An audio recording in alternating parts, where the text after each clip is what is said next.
I'd like to call the zoning board of review for August 9th to order. With us tonight, voting member Mr. John Hunt. Our zoning clerk is Tana Carrero. I'm Jim Busman, chairman. Our assistant town solicitor is David Ursillo. Vice chairman Linda Marcello. We have Peter Labuti, voting member, and Carol Ogden is our stenographer.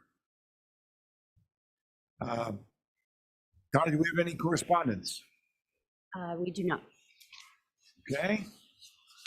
I guess we should do the safety announcements. Sorry.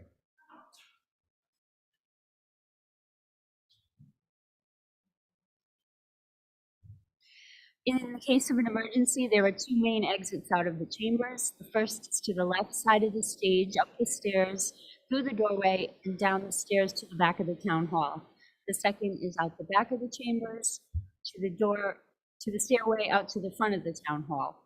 Men's facilities are through the back of the chambers, past the stairway around the corner on the right, and ladies' facilities are through the back door, the stairs, and on the left. Please do not use the elevator in times of emergency. All right. Thank you, Donna. Members of the board, you've received the meeting minutes from August 9th.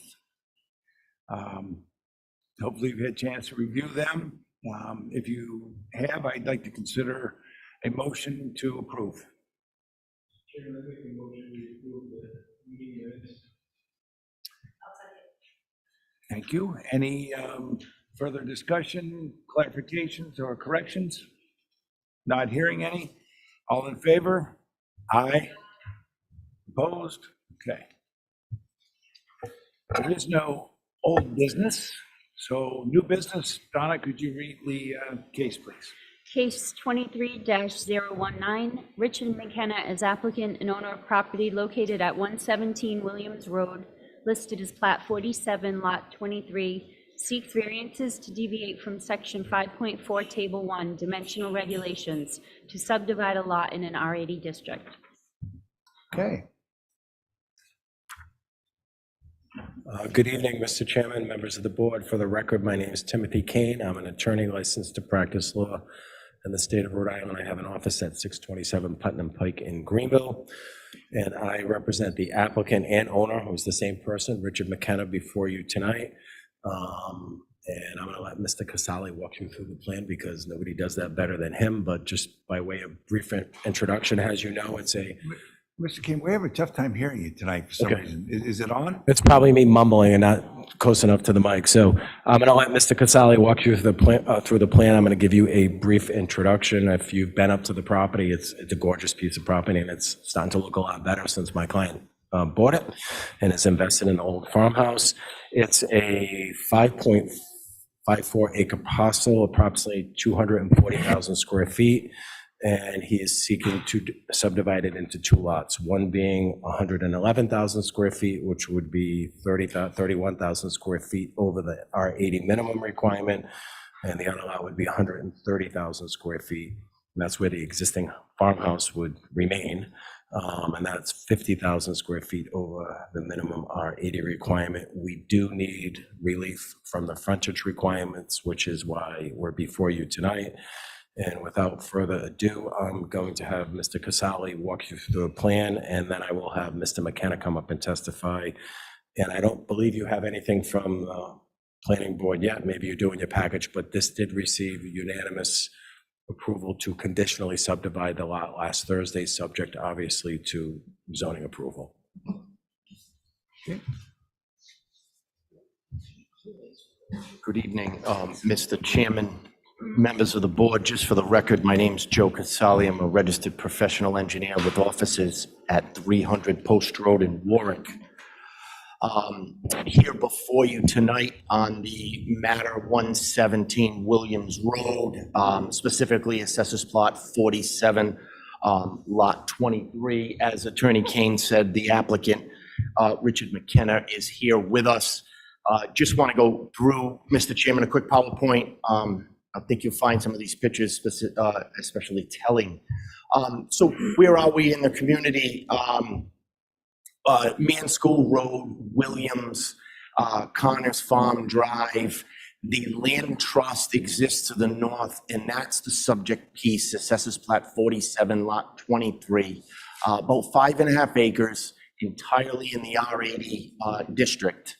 And when you look at the existing parcel, a couple of elements. There's an existing 3-bedroom, single-family dwelling. That is 117 Williams Road, and that's proposed to stay. There's an easement for the benefit of Lot 23 on the land trust farm that will remain throughout the project. There's also a reciprocating easement for the benefit of the land trust.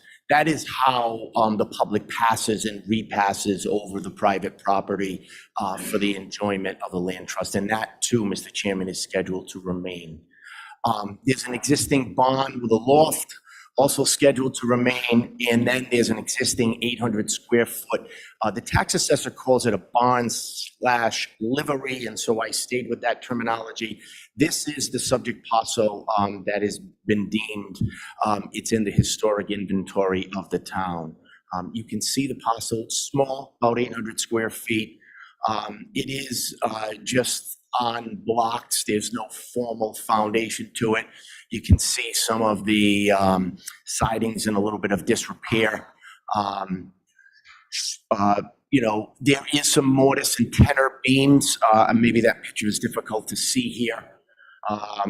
So, you know, in our look through this, it's a little bit unsafe and economically infeasible to rehabilitate. But we understand that there's significant historical aspects to it. There are some nice beams inside there someone could repurpose. I'm not sure if this can be moved and relocated, but it's something that if the town wants that, we're willing to do that. If the town wants portions of this to repurpose some of that, we're in agreement with that as well. But other than that, in a short-term basis, we're willing to let the town shore up this thing. For the long-term basis, are they going to move it? Are they going to repurpose it? Unfortunately, while it's historical at a local level, it's not historical at the state or federal level. So it's not on the National Historic Register. And that's important because that identifies funding that goes with a lot of this rehabilitation and repurposing. But in terms of the site plan, this is how it lays out. That's the barn there. We've had a wetlands biologist, Scott Rabideau, look. There are no wetlands within 150 feet of the subject parcel. We've had a couple of test holes. This area is serviced by wells and septic. We've got about 40-inch water tables.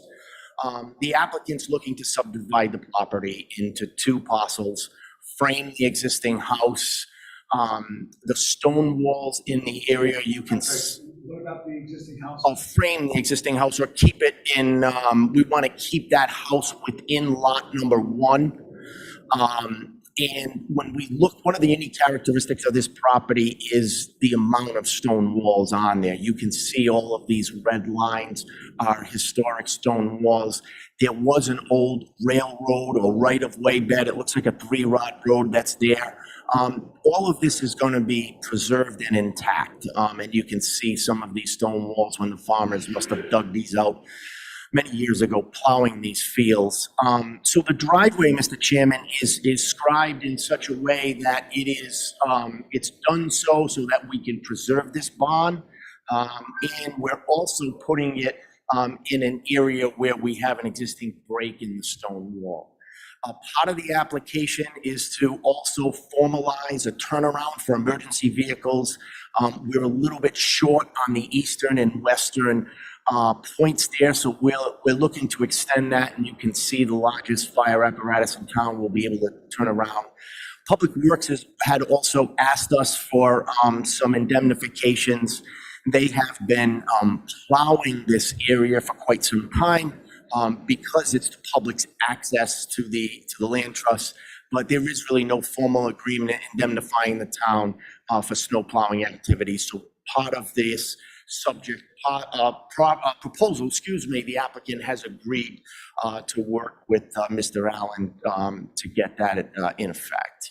So, Mr. Casale, so the new turnaround will be new pavement at the end? It'll be new pavement, or it can be processed gravel, just something that'll be sturdy. What it is today, it looks like it was processed gravel that has been paved over, so we'll replicate that so it matches what exists out there today.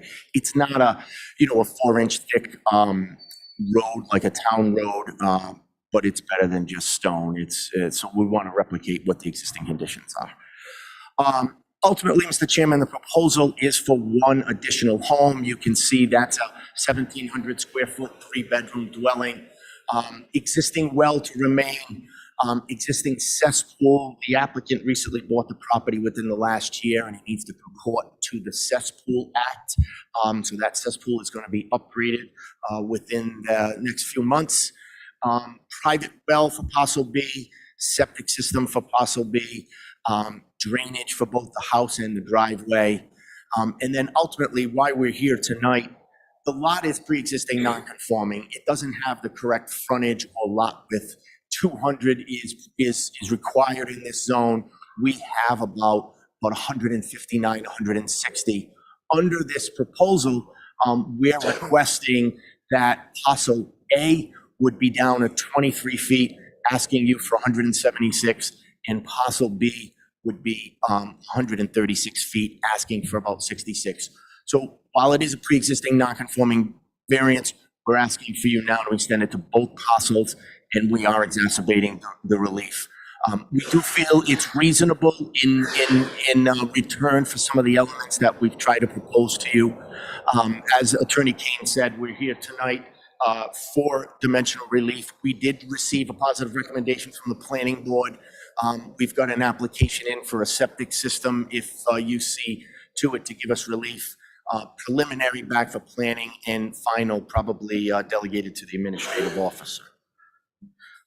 As I said, Mr. Chairman, the applicant is here, as is Attorney Kane, if there are questions of you or members of the public. The parcel A, the reason for the significant relief is because the right-of-way is not considered road frontage? Right. So currently, the existing parcel, and let me just go back a few slides. When you look at it, parcel A's frontage can be considered along Williams Road. When we propose this line, the only frontage we'll have is the width of Williams Road, which is approximately, again, 3 rods, which is about 33 feet. But the fact of the matter is, there will be a road, it just happens to be a town right-of-way. That's right. He will still, parcel A will always have access off of a town-maintained road, Williams Road. It just doesn't have the 200 feet of frontage, and one can argue the unique characteristics. You see the subject parcel, it's very oddly shaped. It looks like a stealth bomber from the aerial. You don't see many lots that have that many jogs throughout them. It was created long ago, probably before the zoning code even thought about things like frontage and lot width.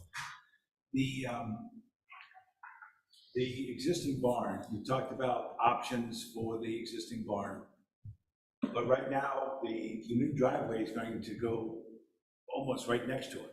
It's going to be, yes, the new driveway. So there is a good shot of the barn. This is the break in the stone wall. So the new driveway will be here. Respectfully, we didn't realize it was historic until we got to the TRC. We thought it was an old barn. If the town wants to shore it up temporarily while the construction is happening, be happy to work with them.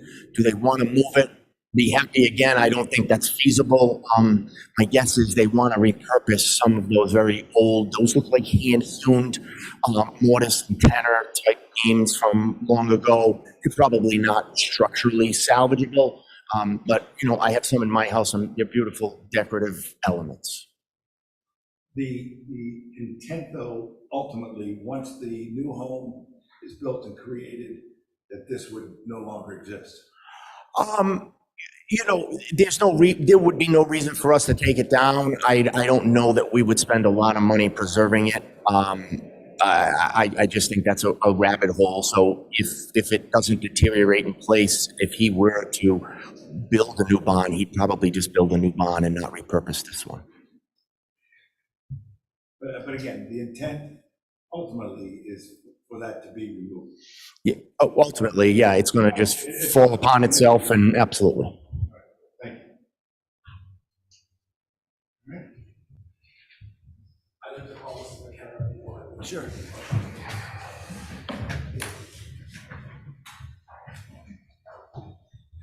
Good evening. Good evening, Mr. Kenner. Would you please state your name and address for the record, please? My name's Richard McKenna. I live at 110 Williams Road, right next to 117 Williams Road. Do you swear to tell the truth, the whole truth, and nothing but the truth, so help you God? I do. Okay, please proceed. So you just stated you live right next door, correct? I do. So if we're standing on the street looking at the proposed lot, you live right to the left? Yes, correct. Okay, and how long have you lived there? I've been there for 7 years. And are you familiar, you're obviously familiar with the area. Do you have roots in the town of Smithfield? I was born and raised in the town. I've lived here, obviously moved away for a little bit. My wife's lived in the town her whole life. My father-in-law still lives in town. My mom still lives in town. We don't really plan on going anywhere. And you acquired this property, the farmhouse and the extra acreage in December of 2022, did you not? Yes, we did. And why did you live right next door? Why did you buy this piece of property? You know, the main reason we bought it was the concern of the development, right? We wanted to kind of control the development of the property, have some guidance into what was going to go in there. You know, we fell in love with Williams Road, not even realizing what street it was, you know, even years and years of living here, not even understanding what it was. So just to see like the silver maples and, you know, we were concerned that someone was going to take and just kind of devastate the land and overbuild it. So we wanted to control that and potentially build something for ourselves. Okay, and I know the old farmhouse had fallen into a state of disrepair. Have you made any improvements to that since you acquired the property? Yeah, we have. At this point, we filed for the appropriate permits. We did the roof over, we've done all the windows and doors over. I mean, a lot of windows in that house, right? Yeah, 48. Okay. So, that, you know, definitely helps with the budget. So you spent some money on the old farmhouse? Yeah, yep, it's painful, so. And you already testified, but what would your plans be for this lot down the line? Do you have any immediate plans at the board? We don't have any immediate plans. Obviously, we want to get through the farmhouse, get that fixed. But our goal inevitably is to, you know, build a home for ourselves. We haven't built a home in our entire lives for ourselves, and that's kind of what the goal was. Okay. And you've heard the testimony of Mr. Casale regarding the bond, have you not? You've read the town staff report? Correct. And you're willing to allow Smithfield Historic Preservation Commission access to that property unfettered? Of course. Access. Yes. And to inventory it, to show it up if they wanted to, and to dismantle it and take it offsite if that's what they want to do. Yep. And you're also aware of the town stone wall ordinance, is that correct? Correct. You understand that the goal of the stone wall ordinance is to preserve stone walls. And, yep. And if you have to cut through, you have to pull a permit for that. Yep. Yeah, it's part of our tax incentive. So you're already enrolled in the program? We are for our property, so we understand it well. I don't have any other questions for Mr. McKenna. Just before we go down that, Mr. Casale had mentioned about the indemnification agreement.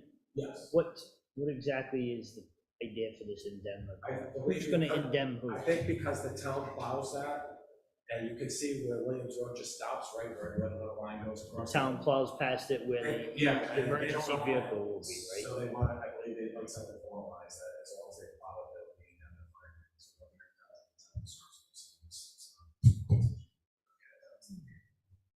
The town wants indemnification or the landowner wants indemnification? I believe the town wants it from the landowner, which is my fault. So I think that's so that if the town continues to plow that area, but then someone drives down there or walks down there and slips getting to the land trust, and they say you didn't plow it well, the town doesn't want to be liable, though. He's going to indemnify the town in a lawsuit. That's my understanding. Because the town is maintaining private property, they want to be indemnified. Okay. I would think if I was a landowner, I'd want to be identified to let the town have access. But anyway, that's not my case. That's somebody Well, else. there's already access, that's the, there's a right of way, the land trust has a right of way to get there. Mr. McKenna, what's your intention for the big old farmhouse that you're already working on? Well, potentially, my partner, we've been involved in a business in the town for a long time. And the goal was he's going to eventually move in there once we have it completely renovated. So we do have a plan for it. Okay. What has your interaction been with the Historic Commission? Excuse me? What has been your exposure or interaction? Oh, with my the Historic- interaction, I haven't, only at the technical review meeting was the only time I had any interaction with Robert Leach. I know he observed the property, and that was, we weren't sure that anyone even went to go look at the farmhouse or the property, so it was kind of news to us at the technical review meeting that transpired. Okay. All right, thank you. Board members, any other questions for Mr. McKenna? Okay, All right, thank you. thank you.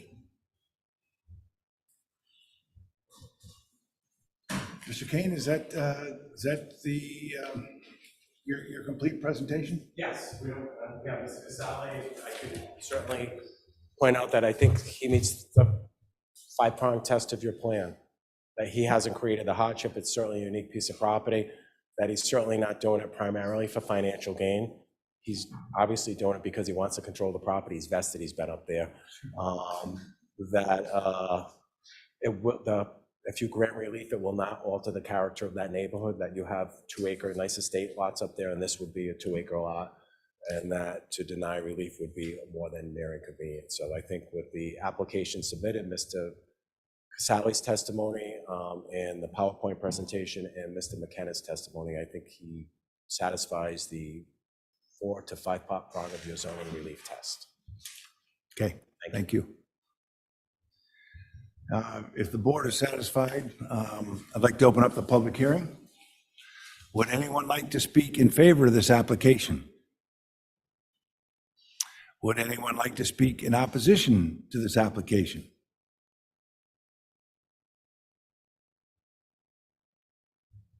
Okay, not hearing any. I'll close the public hearing, and I'd entertain a motion to take this under advisement.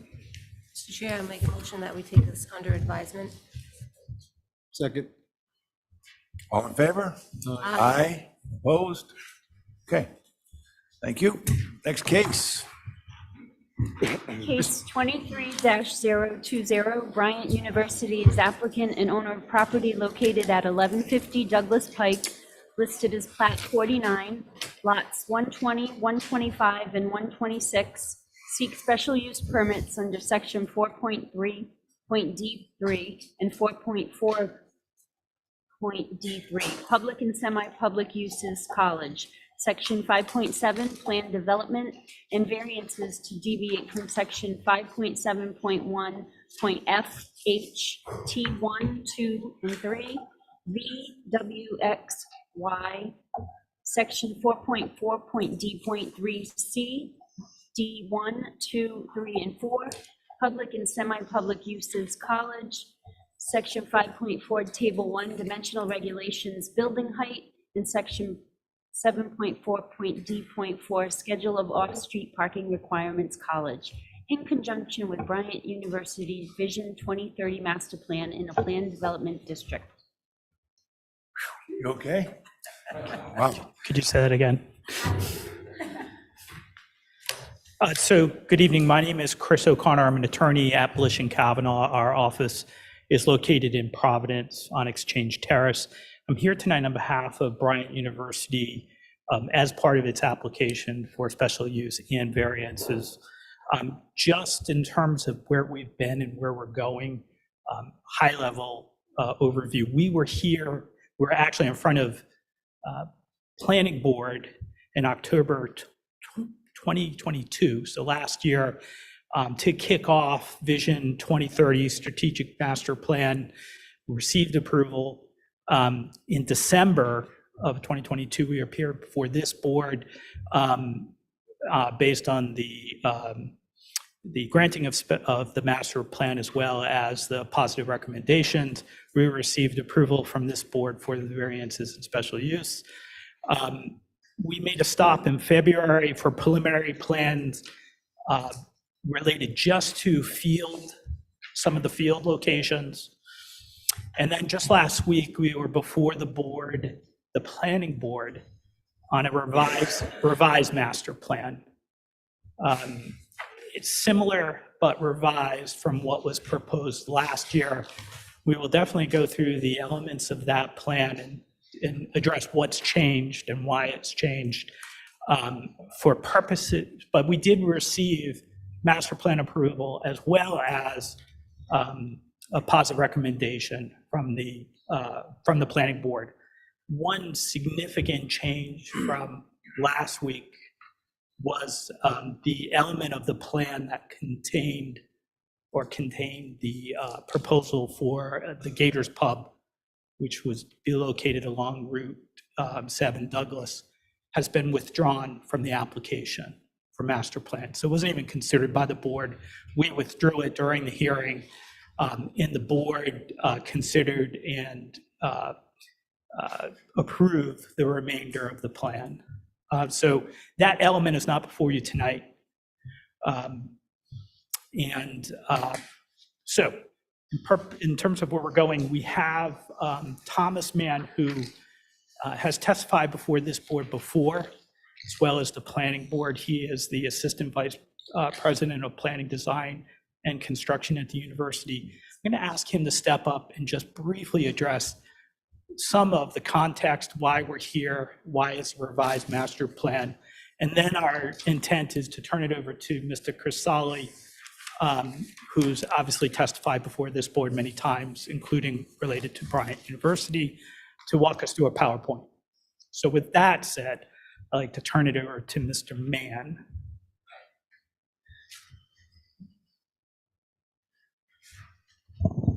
Hello, Mr. Mann, welcome back. Good evening. Please state your name and address for the record, please. My name is Thomas Mann, and I have offices at Bryant University located at 1150 Douglas Pike. You swear to tell the truth, the whole truth, and nothing but the truth, so help you God? I do. Okay, please proceed. Thank you. Well, one of the main reasons we're here tonight with a revised master plan, many of you may have heard through various press releases that recently Fidelity Investments gifted a building located at 100 Salem Street to Bryant University. And this transaction is not complete yet. It is imminent, and we expect closing very, very soon, possibly within the month. The gift is a very generous gift, and because of the size of the building being 250,000 square feet, it radically changed our strategic plan. The proposal that we had come before you and had been approved, the centerpiece of that in terms of development was a very large convocation center, which had over 50,000 square feet of academic space, as well as athletic facilities and music and black box theater. With the gift of the 100 Salem, we changed our plans largely because we would have so much square footage of building, it was no longer necessary to construct such a large facility. So rather, we took a more environmentally sustainable approach to only construct the bare minimum of the athletic facilities that we need. And when the Fidelity transaction is complete, our intent is to locate some of our administrative offices there. The building is currently zoned for that use. And in the future, subject to approvals and a future application for a potential special use permit, we have goals to locate future academic uses, including our College of Business. Those issues are not before you tonight, but it's important to understand the context of our planning, particularly as it also relates to parking and other things that are before you tonight. So we're very excited by that gift.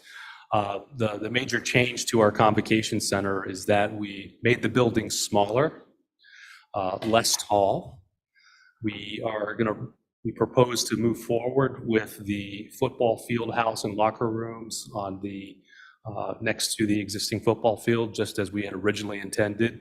But we changed direction on the basketball arena, and rather than construct a new facility there co-located with the football stadium, we've opted to pursue demolishing the existing competition gym and expanding it in the same footprint, but a little larger, so that we could achieve the seating capacity of 2,800 seats and have it tall enough to support a center hung scoreboard and have clearances so that we can play Division I volleyball, which requires a minimum of 25 feet clearance. So one of the matters you'll hear before you tonight is a request for relief for the dimensional relief for the height of the facility, and that's the purpose. So overall, this allows us to. It's in the same footprint. It's in the same location, but it'll be slightly larger. Okay. Facility. Okay. By developing it in its same location as the existing gym, it allows us to make it longer so that we can do seating behind the basketball goals rather than just on the two sides of the court. So overall, we're proposing smaller buildings. It's less development, it's less stormwater runoff, it's less impervious surfaces, it's reutilizing existing buildings, repurposing existing buildings. It's less square footage for us to maintain, so it's a net gain. And the new facility at 100 Salem will allow a lot of future growth in our planning as well. There'll be room to grow in there. So that's the context in this. And with that development, our housing plans changed slightly as well. We had gotten approval to proceed with the construction of a new residence hall, which at the time was going to be appropriated for first-year incoming freshman students. What we've learned through this process, and because of the overall change in direction, is that it'd be more appropriate for us to construct a residence hall for our upper-class seniors. And so what that means, it would be a different housing type with an apartment-style residence hall. And we also opted to locate it closer to other senior housing and closer to the entrance of campus, which would be more proximate to the future campus extension at 100 Salem. So the net benefit of that is that the site is farther away from existing abutting residential uses, and it's still within a compact footprint. So we'll talk more about some of the height relief again that we need so that we can reduce impervious surfaces and do more efficient, higher density to disturb less land, so we can maintain green space and trees on our beautiful campus. Mr. Casale will get further into the specifics of that, but I wanted to share those two major things, which were why we're here again. So thank you. Well, if I summarized in just two things, smaller footprint because the convocation center is really going to be an athletic facility now, and it's going to be in an existing area. The football component will be new construction on the visitor side of the field, which will still be the same grandstand with a press box and locker rooms. The basketball component of that, the court, which can be used for convocation assemblies, will host our Division I men's and women's basketball and our women's volleyball. We can use it for convocation and graduation, so that would be, a multi-use. It'll still be multi-use, and we still hope to have events there, potentially our spring concert for our students and other leased events in the summer, like we do when we host other organizations that use our campus in the summertime when we're not there. And then the other, so that's the one change, and the other change primarily is the housing moving closer to the front of the campus. Correct. Yep. So it's a different housing type rather than be the communal first year with shared restrooms and individual shared rooms. It would be apartment styles, and it would be geared for our senior class. So we would still require the height variance so that we could do a more dense development, vertical versus spreading out, so that we disturb less land and less impact to the environment as well. Okay, great. Thank you. I appreciate the summary. Good evening again, Mr. Chairman, members of the board. Just for the record, my name is Joe Casali. I'm a registered professional engineer with offices at 300 Post Road in Warwick. Very efficient use of your time today, Mr. It's been great. It really has. It's been great. They don't always work out this way, as your solicitor will tell you. Hopefully, the pictures, Mr. Chairman, will bring some clarity. As Thomas said, just so we all, again, where we are in the community, 7116 Maury, Farnham, Rogler Farm, and Brayton. And those are the 5 largest pieces of the university, about 428 acres. We've showed you this last time when we had the campus. When you look at the wetlands, 120 of that is wetland area, and only leaves us, I say only, about 25% left, about 103 acres. And so when we looked at Vision 2030, as Thomas stated, environmental sustainability is important. Walkability for the students and the staff is important.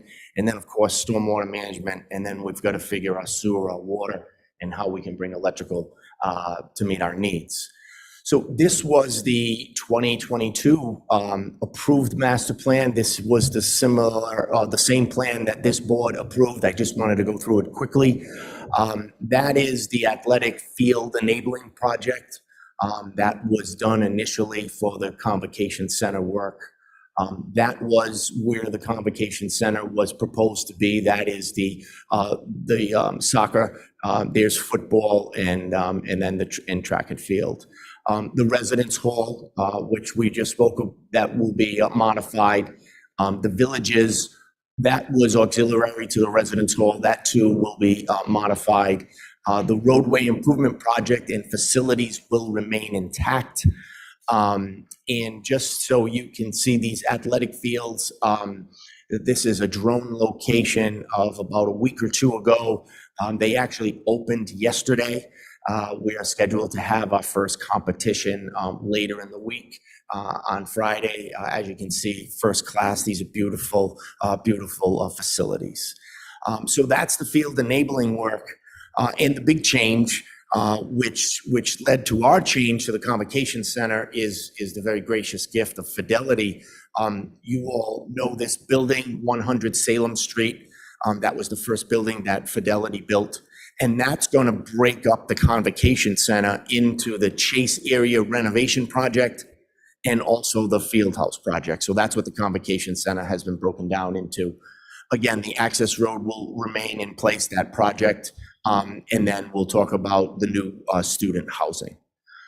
So let's start off with 100 Salem Street. Large piece, close to 30 acres, specifically Assessors Plat 49 lots, lot 226, Mr. Chairman.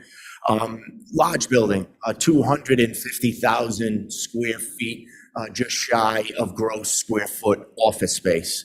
1,200 parking spaces in excess when you look at the parking garage as well as outdoor parking. So our proposal today, this is entirely in the planned corporate zoning district. We want to bring over 150 administrative office staff, which is allowed by right. And that'll take some pressure off the campus. Our future use is going to be potentially academic, maybe the College of Business. But as you know, we can't proceed with that use until we're back before this board asking for a special use permit. So for this evening, that is not our intent. We just wanted to bring you up to date on the use of Salem Street. We are not intending on putting any student housing up at Salem Street. And that's important because we currently do not have students passing and repassing over Route 7. If and when we get into that discussion, we've got to open up a much bigger discussion about how we cross 7 safely with the students. You know, today there is a signalized crosswalk that does take people safely across. But if we were to increase the density to the College of Business Administration, we would look at alternative means, Mr. Chairman. So let's look at the Chase Arena. This is the main program, I think, from the Convocation Center. And you look at the Chase Athletic Center, which exists today, A portion of that will be demolished and repurposed, but there's also a portion of an addition on that south side. So that's about a 78,000 square foot gross addition. Programmatically, that is the basketball program, complete with lobby and ticketing. One note of basketball, we had 3,400 seats in the 2022 approval. This is down at 2,800. Still a first-class facility. We still have men and women's basketball, volleyball visitors. We now have room for our officials, media. Again, the seating capacity is about 2,800 spectators. Our Black and Gold Club, we have different conference rooms and concessions and restrooms. And that is an updated rendering. John Levy, architect from Centerbrook Associates, who I believe you've met before, Mr. Chairman, is here if there are any specific programmatic questions. But when you look at that exterior perspective, it's exciting. That's a beautiful building to welcome into town and to welcome onto campus. Inside of what we can expect, with a potential big game. And this was the height variance that Thomas was alluding to. It is 39 feet in this zone. We're asking for 60. We were approved for 70 feet. And what changed was we're able to still take care of basketball under the 60 feet. Volleyball, we have a range. We've aired on the smaller side. So when you look at the height, 60 feet will suit us. So 39 is the max, asking for 60, which is 21, 10 less than what was approved. And when you look at it from a cross section, if I were to cut the earth in that section AA and we'd be looking towards those arrows, you see 201 John Maury Road. That's an existing tree line, and that was the athletic, that's the proposed addition. You can see that that line of sight from the house to the highest floor will be obstructed by that tree line, which is what we're intending and hoping for.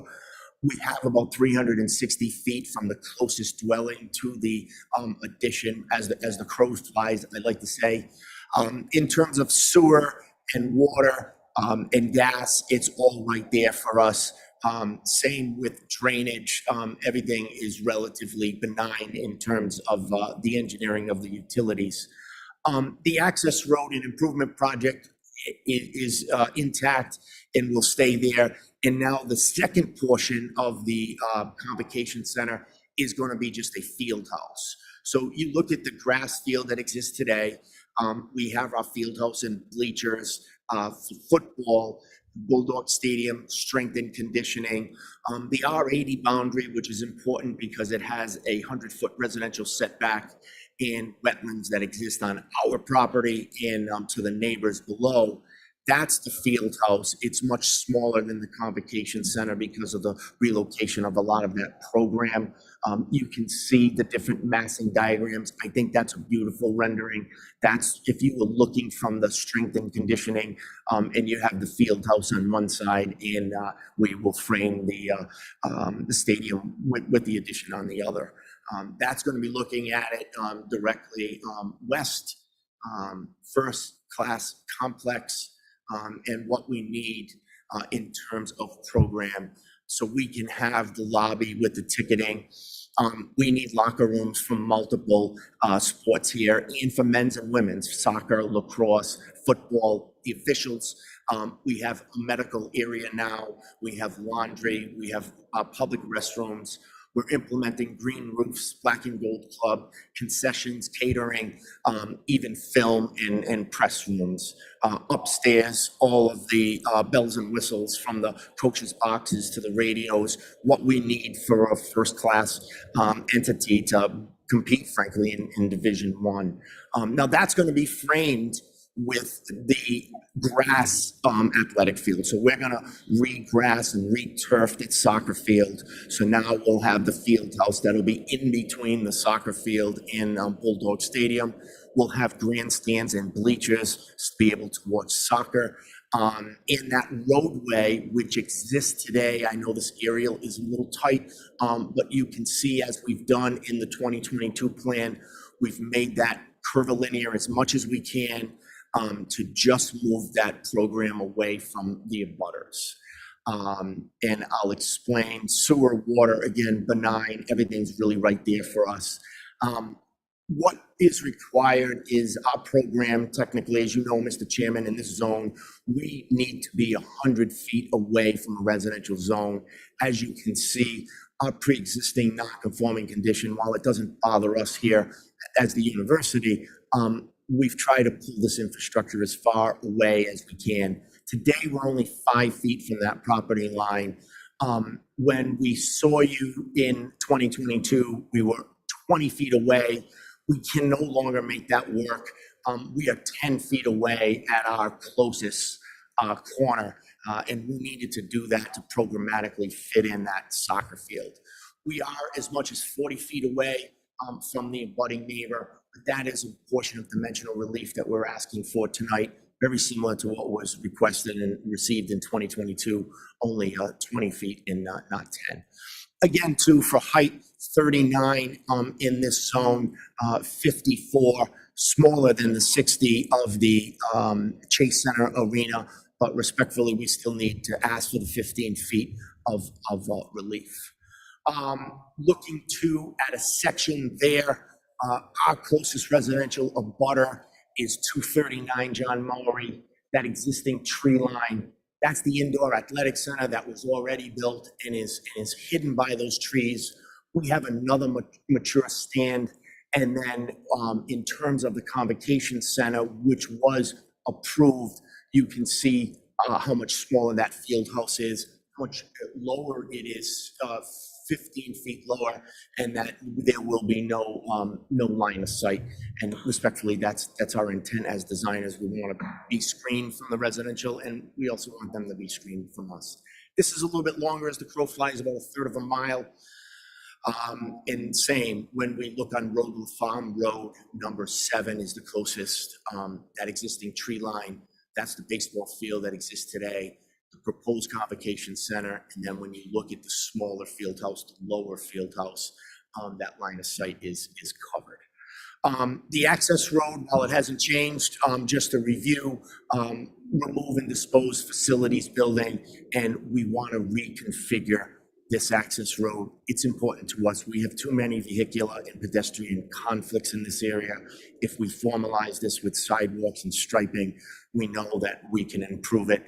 And then put some parking in the area. We have agreed with the abutting neighbor, I'm not sure if he's here this evening, for a proposed 6-foot opaque fence along that property line. That is still in our plan. That has not changed. Stormwater is, again, mitigated relatively easy in this area. We are within the 100-foot buffer. Existing is as close as 10 feet. We want to double that to 20, but still need to ask for relief of 80 feet. Student housing, which is the last one, as Thomas stated, things are changing in higher education and how the students live and how they choose to live. And so this is a more up-to-date, progressive type design where this is going to be 200 beds. You can see massing diagrams, but it's all in the front portion of the campus. Building height on average is 60 feet. Again, 39 feet, proposing 60, requesting 21 feet. You can see all of the dock lighting and the dark sky compliant, the LED lighting we've done on campus. We wanted to point that out, and that's a real picture that we took about 6 months ago at John Mowry Road. Look at what a difference that LED technology makes and the dark sky compliant with the shields.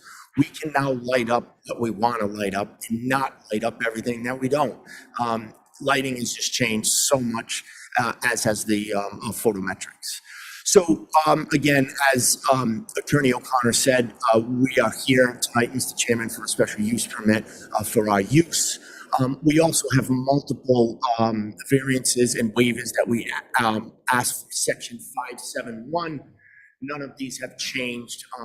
Section F, Section 8, subsection T, VW, X and Y. And the last one being off-street parking. When we were here before you last, I think we received maybe the largest parking variance in the history of this board. It was upwards of 900 spaces. When the sale of Fidelity goes through, we will not need parking variance, and I'll go through the numbers in a second. But right now, it is not. And we still need to preserve that dimensional relief so that we can proceed on with our uses. So I want to go through the numbers. When this sale goes through, this dimensional relief would not be necessary, but because we are not technically, as of tonight, the owner of 100 Salem Street, we've been advised that we should preserve this easement. But let's talk about parking. We look at our staff, about 850 people, and I'm going to be in round numbers, say about 2,000 students. You're looking at close to 3,000 spaces that we need per code for the faculty and for the staff. When we put the stadium and arena, the code changes and we need roughly another 1,000. So in essence, you need about 4,000 spaces. We only have about 2,600. And when we look at some of the auxiliary lots, we are upwards of 3,000. Salem Street's going to bring us about 1,200. And that'll bring our parking capacity to more than what is required by code. We know it's enough to service us, but because technically tonight we don't have the required spaces to build the Chase in the basketball stadium, we will respectfully request relief, Mr. Chairman. So again, in 2022, relief granted was 924 spaces. We're hoping that will be preserved tonight. I don't want to bore you, but this was the parking lot assessment map showing where our students park, where our faculty parks, where we have different reserved spaces, and then Salem Street, athletic fields, student housing. So you can see upwards of 4,000 spaces along this campus. I know that was a lot. I hope it was concise. Thomas and I, as well as John and Chris, are here, Mr. Chairman, to answer questions of you and members of the board, members of the public. Mr. Casale, could you just go to one of the diagrams? Where exactly the new housing will be? Yeah, housing is going to be, Okay. so inside, when you come up the main driveway, inside that first left, which takes us, this is all of our existing housing today, right in here. So it made sense, it makes more sense to us, this type of housing, and Thomas speaks to it more eloquently than I do, when built, will displace students from some of the lower housing. And that's why we're building some of the higher end, some of the senior housing. It's what's needed in secondary education, rather than us just building that lower level housing. That's what changed in our matrix. Thank you. All right, board members, what kind of questions do we have for the contingent from Brian? So just parking, you're looking to preserve what we've already approved, you're not looking for any additional spaces? That's correct. And hopefully, John, when this is closed, it's moved. We can't ask for something we don't need, but in this case, we have to ask for it because we don't own what we think we're going to.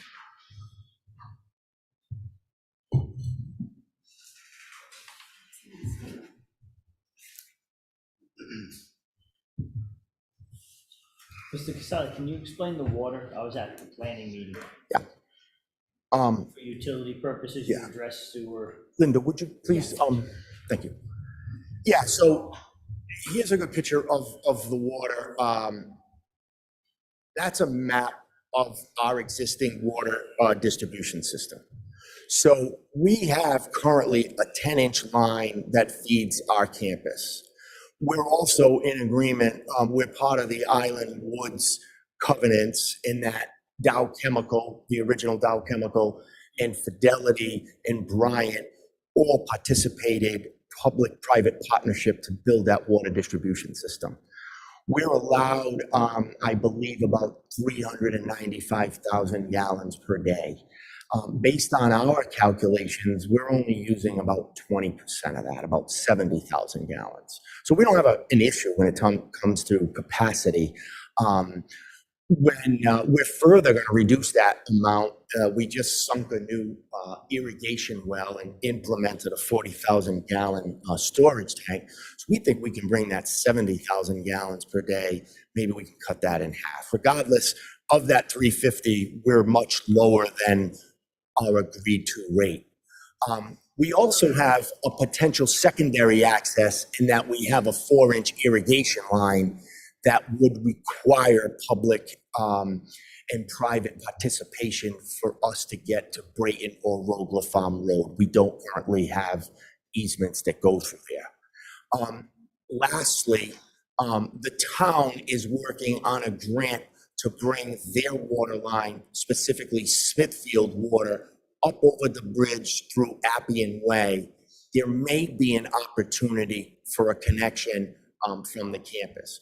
Public Works Director Gene Allen mentioned at the TRC, he has a concern that if there was a fire flow event and a second catastrophic situation together, meaning we had somehow a broken valve or that pipe couldn't provide water, how are you going to provide water to the campus? And so while it's not contingent upon our short-term approval, long-term, we've agreed with the town that we too are looking at alternates. Can we procure some land here and bring in a second line? Is the town going to be successful with that grant? And is there an opportunity for us to bring in a second line? It's good for water quality. It's good for pressure. While we don't need it for capacity, while the fire department did not have comment on the application, that's the crux of the argument. And it'll, we will always perpetuate for it or facilitate for it to go forward. But as of our Vision 2030 plan, there is no proposals for us to upgrade the line or connect that 4-inch or further our water up Appian Way. We do a risk management study yearly with our local insurance agents. We understand the risk and the rewards for a lot of the infrastructure issues that we have on campus. We're cognizant of this. It's not contingent upon this approval. We're willing to work with the town going forward. But that ultimately, David, is what we had discussed in detail at the TRC and then again at the planning board meeting.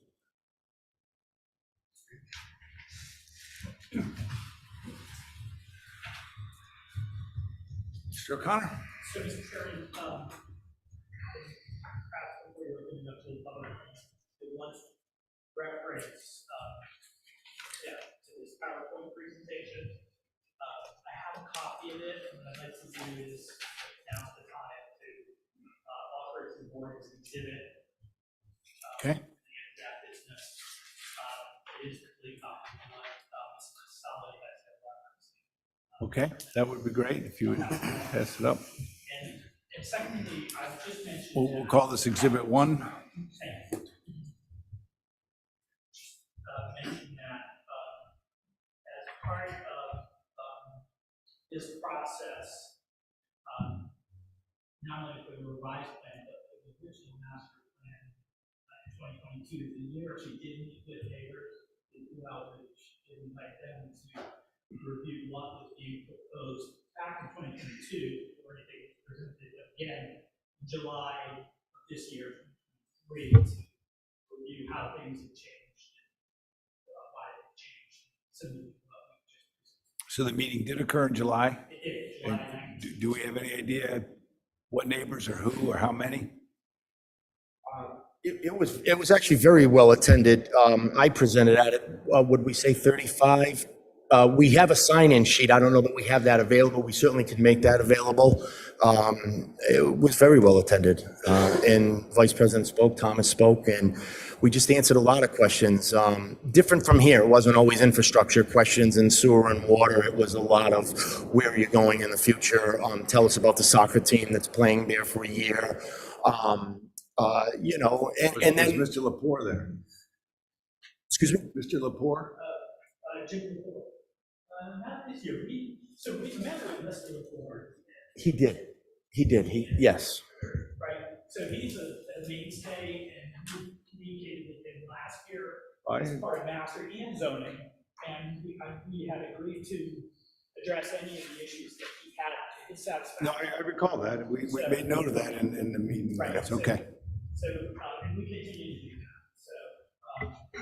And I think part of the conditions at planning were to carry over some of those original master plan conditions for the butters, which was grow the parking lot area so it's not near Mr. That's right. Lepore's, and fill in some other trees along that 5 or 10 That's correct. foot area. And right? the opaque fence, everything that's in the master plan decision, we reiterated at planning and carried over.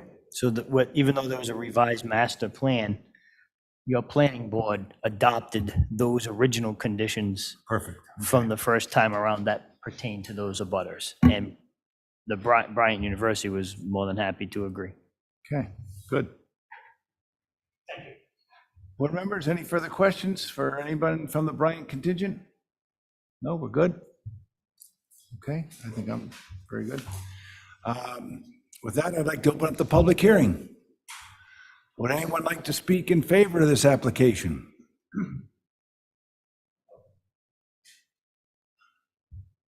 Please come up. State your name and address for the record, please. Adam Biello, 20 Brayton Road. You swear to tell the truth, the whole truth, and nothing but the truth, so help you God? I do. Okay. Biesenbaker, IELLO. Thank you.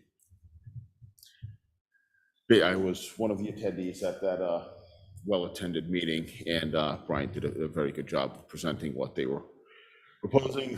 I thought they did a very good job of accommodating neighbors and being thoughtful about their development. I did notice the slide regarding dark lighting. I've been impressed with what they've done with that. I am curious as to how they're accommodating that sort of the concerns of my concerns about light pollution when it comes to the new center. I'm curious to know, do they plan to use dark lighting, and how much of an impact are they anticipating in terms of light pollution in the neighborhood? Mr. Casale, could you answer that? If I may, yes, we will now and forever in the future always plan to use the LED directional lighting and determines the dark sky compliance with the shields on them. They are so energy efficient, it doesn't make sense to really use anything else. And you saw by that slide, it is that will be consistent throughout. And it'll always be in conformance with the town's lighting, which is less than 0.5 foot. Yeah, Mr. Biello, the town does have a very strict light pollution standard. So, and as you're Mr. Casale, Bryant will be required to, and they have agreed to make sure they comply. If they are planning to continue with the same approach as they have done recently, then I am very happy. Good. Thank you for coming tonight. Thank you. Does anyone else like to speak in favor? Okay, not seeing any. Would anyone like to speak in opposition to this application? Okay. With that, I'd like to close the public hearing, and I'd entertain a motion to take this under advisement. Mr. Chairman, I make a motion, we take this under advisement. Second. All in favor? Aye. Okay, we can go into deliberations if we get a motion to do so. Mr. Chair, I make a motion that we go into deliberations. Peter, you second that? I second that motion. All in favor? Aye. Okay, first case, 23-19, this is the McKenna property at 117 Williams Road. Basically, I think from what I can see, he's addressed most of the issues. It's basically the frontage requirement in the R80. Did I miss something? Just we'll pay attention to all the engineering reports as far as the walls go, the historical building, raising of that until proper permits have been secured. So, Mr. McKenna, well, he's not, I can't call on now. Yeah, we'll just have to make sure that he complies with all the technical review comments. Okay, entertain a motion. Mr. Chair, I'll make a motion that we approve the application as applied. Second. Okay, Don't forget the indemnification provision that I think is part of final plan approval. There has to be there's going to be an indemnification agreement with the town.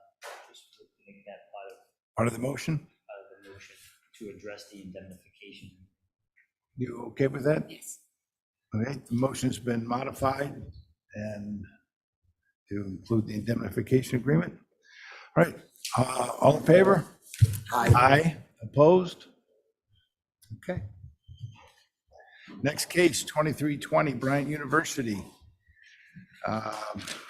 Revised master plan with some new conditions. I think they're pretty well summarized in the application, so I don't think we don't need to reread them all, do we?